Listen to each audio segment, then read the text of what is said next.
Hello আমার মিষ্টি মিষ্টি বন্ধুরা, সবাইকে সুস্বাগতম নতুন আরেকটি ভিডিওতে। তো চলো বন্ধুরা, আজকের ভিডিওটা শুরু করা যাক।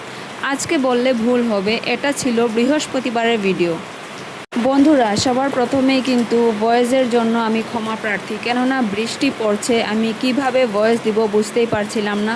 তো তার জন্যই কিন্তু একটু ম্যানেজ করে নিও তোমরা। তো যাই হোক বন্ধুরা, বৃহস্পতিবারে কিন্তু আমরা সবাই নিরামিষ খাই। তো তার জন্য কিন্তু রান্নাঘরে সব কিছু ধোয়া কমপ্লিট করে চলে এসেছি ঘর মোছার জন্য।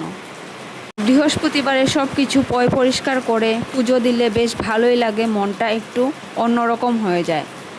তো যাই হোক বন্ধুরা, আমার এদিকে কামকাজ কমপ্লিট করে স্নান করে পুজো দেওয়া হয়ে গেছে। তো এখন আমি প্রণাম দিয়ে চলে যাব রান্নাঘরে রান্নাবাড়ি করার জন্য।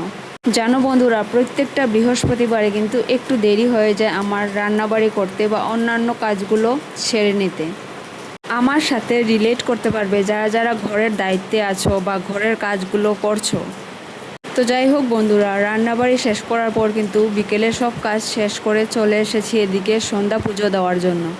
বিকেলের ভিডিও আর তোমাদের সাথে শেয়ার করতে পারিনি বন্ধুরা।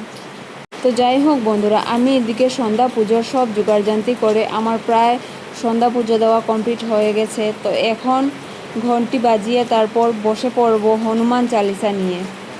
জানো তো বন্ধুরা, হনুমান চালিসা প্রত্যেক দিন যদি তোমরা পড়ো তাহলে ঘরে অনেকটাই সুখ শান্তি বসবাস করে, বা মনে যদি কোনো অস্থিরতা কাজ করে তাহলে কিন্তু মনটা অনেকটাই শান্ত হয়ে যায়। আরও অন্যান্য বাধা বিঘ্ন থাকলে দূর হয়ে যায় হনুমান চালিসার দ্বারা। কিছু মনে করো না বন্ধুরা, যেটা আমি জানি সেটাই তোমাদেরকে শেয়ার করছি। আমি তো প্রতিদিন হনুমান চালিসা পড়ার চেষ্টা করি, তাতে কিন্তু আমি অনেকটাই ফল পেয়েছি। তো যাই হোক বন্ধুরা, আমি কিন্তু ঠাকুরের কাজগুলো করে রাখতে পারিনি, কেননা অনেকটাই দেরি হয়ে গিয়েছিল, কেননা আমি বিকেলে একটু ঘুমিয়েছিলাম। তো তার জন্যই কিন্তু একটু দেরি হয়ে গেছে। তো যাই হোক, কোনো ব্যাপার না, দিনের বেলা আমি করে নেব।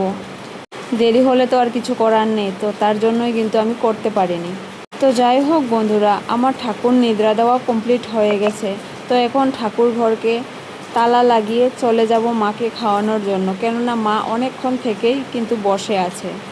সন্ধে হলেই তো কিছু টিফিন খেতে হয়, তো আজকে তো একটু দেরি হয়ে গেছে, তো তার জন্যই কিন্তু অনেকক্ষণ বসেছিল আমার মা। সন্ধ্যার টিফিন খাওয়ানোর পর কিন্তু আমি ঝটপট করে চলে গিয়েছিলাম রান্নাবাড়ি করার জন্য। রান্নাবাড়ি করে আর এক সেকেন্ডও আমি বসিনি, কিন্তু মাকে খাওয়ানোর জন্য এদিকে চলে এসেছি। তারপর কিন্তু আর আমি কোনো ধরনের কোনো ভিডিও করতে পারিনি বন্ধুরা। তো আজকের ভিডিওটা এই পর্যন্তই রইল বন্ধুরা। সবাই ভালো থেকো, সুস্থ থেকো, আর ভিডিওটা কেমন হয়েছে অবশ্যই আমাকে কমেন্টে জানিও। আজকের মতো এখানেই, টাটা।